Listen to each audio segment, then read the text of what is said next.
Hello, everybody. It's Charles Kemp, Mayor of Fairmont, and as you can tell, there are no bars between the screen and me, and I'm not handcuffed. Uh, so far, I'm a free man. Use Dr. King's line: "Free at last, free at last." Now, today is a follow up to last week. Last week, I had Captain Harris on, our new captain with the Fairmont Police Department, and I learned something new yesterday. Last week, I did not know he was an elected official. So I had to treat him a little different than I will our chief. No, I'm just kidding. Uh, Today, I'm honored to have with us our brand new police chief, but not brand new as in like last 5 minutes, but relatively new. Chief Jonathan Evans, and I've known Chief Evans a long time. He's been with us a while, and he's gone through all kind of ranks and everything, but with the retirement of Chief Edwards, uh, town manager Chestnut decided to move Captain Evans up to be chief, and I think that's a wonderful idea. And the town of Fairmont's going to profit by that.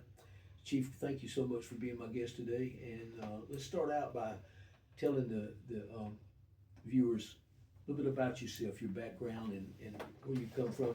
You know. Okay. Well, believe it or not, from Fairmount. My mother actually, my grandmother stayed on Linden Street, so I'm actually a resident of Fairmount as well. I started Fairmont Police Department in 2003. This was my first agency straight out of Police Academy. So I've been around for a while, as the mayor said, been around for a while. So came up through the ranks. I started off as a traffic officer, then moved up to a patrol sergeant, and from patrol sergeant, I went to the captain, and now I'm your chief. Well, that's quite a run of different positions and different categories. As I told Chief Hassel when he was here years ago, he and I had a conversation pretty much every day. I told him, I said, Chief, if I was going to be a police officer, and my background desire was to be a federal police officer. When I was in college, I wanted to go into the Secret Service after I graduated because of the Kennedy assassination and what I saw in the Zapruder film, but that didn't work out because I had an accident. But if I had been a metro cop, a town policeman, Yes, sir. I told Chief Hassel one day that I'd want to be on the SWAT team and be either the shotgun man or the ballistic shield man. And he looked at me. He sat in a chair right over here, and my desk was turned differently then. And he looked at me and he said, "You might want to reconsider that." And I said, "Well, I've never been either, but I know that I wouldn't want to be back at the station filing papers in a filing cabinet.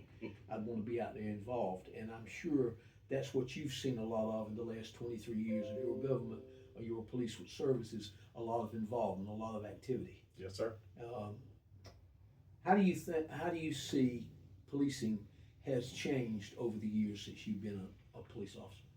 Well, used to, we're a lot in the typical older days. We're more, I guess, hands-on. Now we're more as a community bridge now. Law enforcement shift to community interactions. Instead of looking at police officers as we're just the guy that takes jail, we're trying to prevent people from going to jail. So we can mentor our youth, or mentor adults. That's where law enforcement's changing now. We're trying to get more of a counselor than we're more of an enforcer. So that's where law enforcement's going towards now. We're trying to talk out more of the situations than going hands-on all the time. Well, it would seem like to me that your resources would be better used the way you're talking about is cut off or pick the fruit off the tree before it falls on the ground. Absolutely. I would think that would be, but you don't always get success in that, do you, Chief? No, sir. Sometimes it's the reverse. Sometimes we have to go hands-on first and then become the mentor. Well, I've been elected official here since 1977, and I know that our police strategy and police jobs have changed over those years.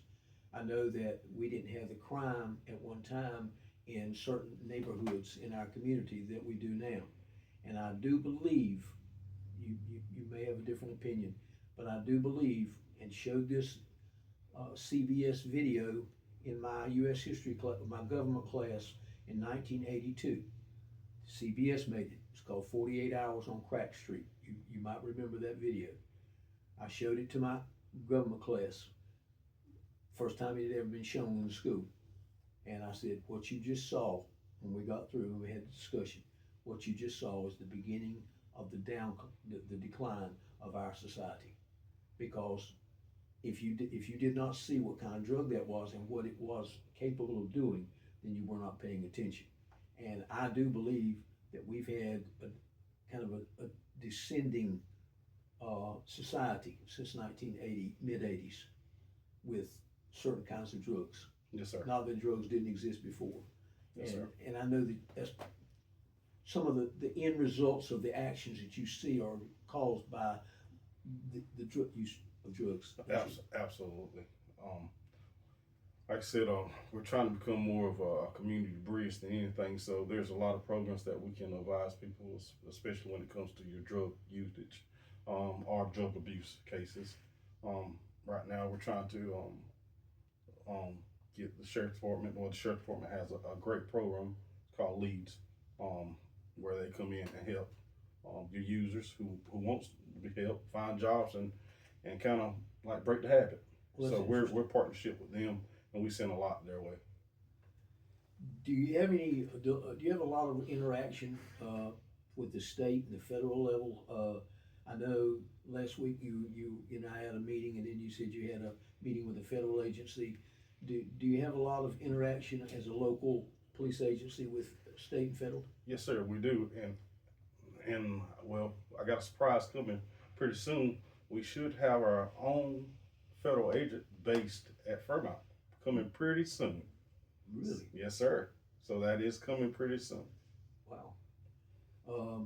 I know one thing that's made a difference, and I'm not a police officer, but I mean, I could sit here all day long and see it right out my window, these cameras that we have around town. Yes, sir. And I assume that money's going to be earmarked for future installations of cameras in other parts of the town, right? That is correct. Those cameras have helped us in numerous investigations. Most of your big cities already had this in place. In Fairmont, we're just catching up to the big league. So now, I will advise this: if you do a crime in Fairmont, we'll be watching. Well, I do know this, and I've read this printed material. You cannot walk, and London, England is a huge. It makes Charlotte look like my desktop. You cannot walk or drive or run or jog or bicycle or whatever from one side or one part of London to the geographic other and not be photographed all the way. Yes, sir. That's that is incredible. correct. That is. That's absolutely incredible. There's that many cameras out there. We don't have that many, but we're going to try to. Right. We're going to try. Well, all of that is grant work, and I'm sure that's one of the things. And that leads me to this question. Just tell me what a typical, not an atypical, where you start out and then all of a sudden you get 18 phone calls that you've got to have this major problem going on. A typical day in the life of Chief Evans, what would that be like? Well, a typical day is I wake up and if everything's going good, I'm going to the golf course and I'm getting me some breakfast. All right. Get my first cup of coffee. Then I'll come back into the office and I'm checking usually about 1,000. No, I'm exaggerating. But my messages that's on my phone. Yeah, but I'm sure you get a lot of them. And there's a lot. Everybody wants to talk to the chief. Yeah, absolutely. So then after that, I'm usually checking off on reports, seeing what happened the following night or the following weekend. Then after that, usually me and the captain, we do our patrol around town. We call it our tour of the town. Every morning we like to go around and drive around just to see, greet people, talk to people, do our business checks. Right. Then after that, it's time to find some groceries. Time to eat. Time to eat. So going to eat, come back. Hopefully then, this is called the downside.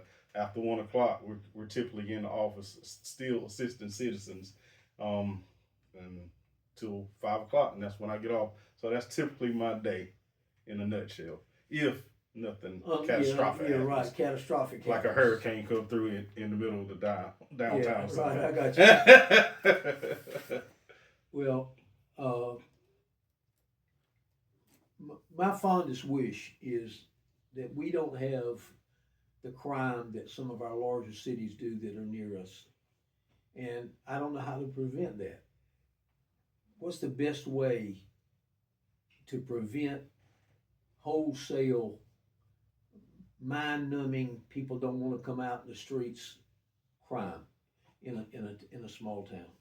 I think the best way is just the visibility of your local police officers. Just having my officers out there parking at the food line or parking at the Walgreens or parking at the car wash, somewhere visible in town. Visibility for police officers or for the town or to see the police officers, that deters your crime. However, that doesn't prevent all crime because if somebody wants to do something, they're going to do it. Of course, They're going to do it. uh, has crime spiked since you've been a police officer here? In other words, are there certain times or certain uh, parts of the year where crime statistics spike? So usually our busy time is the summertime. Right. And I know it's bad to say the kids are out of school, most of your high school juveniles and your unruly juveniles. That's when our crime kind of peaks in the summertime. But this summer we're doing pretty good. So all your kids out there, y'all doing an amazing job. Yeah, that's the thing that I think there should be a real close cooperative effort between your department, and the schools. I know that multiple times, and this is no indication of my criticism of the leadership at the middle school, but there have been many occasions in my tenure as an elected official here where y'all have had to go up here to the middle school for various reasons.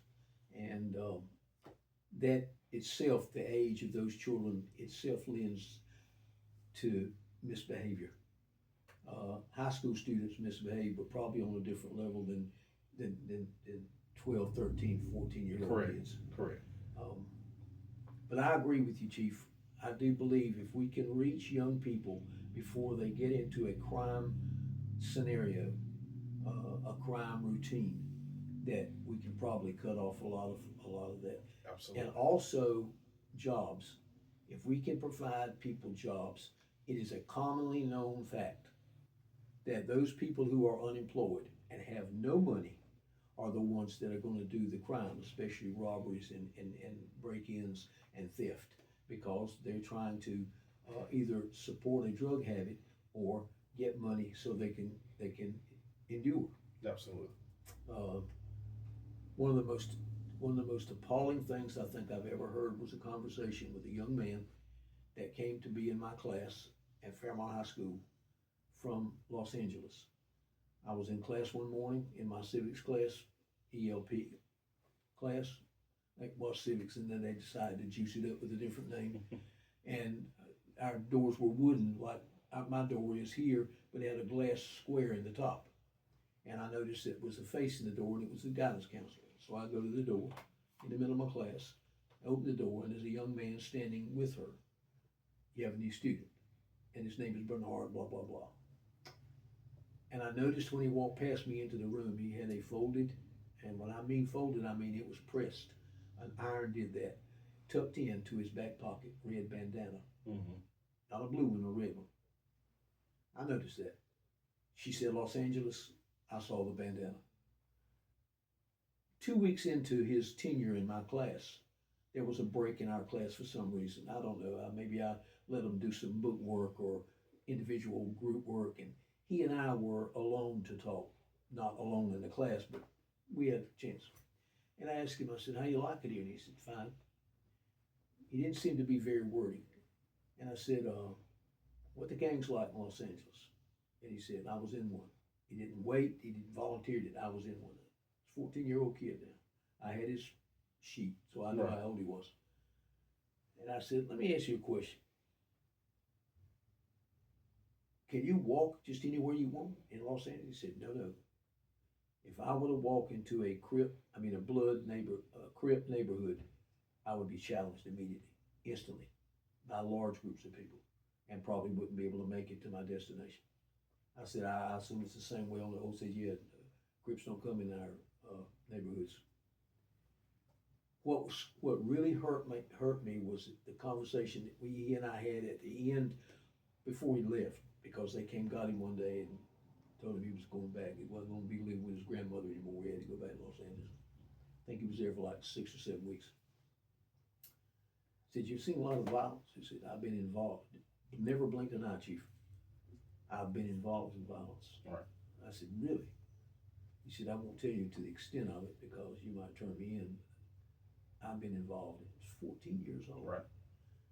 I'm so glad that we at least don't live in that environment, or we don't have children in that environment, that you don't have to police in that environment. Are there any danger in our last closing segment here? Are there any really dangerous components of being a police officer in the town of Fairmont? We try not to think about the dangers. You know, it's already a tough job. You know, we wake up every day and we just don't know if we're coming back home to our families. So I can't say as far as dangers, but I will say this, that all of us put our life on the lines for you.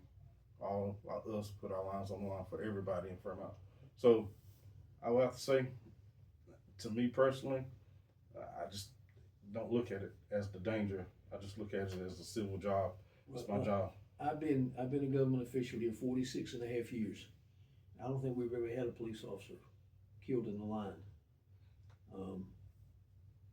And I'm sure there've been some police officers shot at. Right. Out my mind about that. Yes, sir. And there've been some violent situations. Correct. We've had chases and races in downtown and officers chasing people and all that. But I hope I'm not in office when we have an officer killed in line of duty. That would be awful. Yes, I agree. I do believe that, never been one, but I do believe that policing in a small town like a Roland or Fairmont or Fairbluff is a better way to go than to start out in Charlotte or Baltimore or New York City. Yes, sir. I would think Yes, so. sir. Yes, sir. I regret to this day that I never had a chance to be involved in law enforcement because that was my goal and my plan. But things just didn't work out, and I have a high regard for you folks, you and all the other officers, and I'm appreciative of you coming up and spending a few minutes with us and telling Yes, us about your duties as chief. I wish you well, and I hope every tour ends safely for you. Yes, sir. That's the plan. That's Thank the goal. you, Chief. Thank All you right, for being sir. my guest. Yes, sir. We'll continue with our programs in the future. That I have to work around individual schedules because my videographer is locked in at 10 o'clock. So when you're seeing this, I don't know what time you're watching it, but it's being filmed at 10 o'clock on every Monday. So hopefully you will continue to have good guests, and if not, we'll just revert back to me and old Mr. Chestnut. Y'all have a good day. Bye-bye.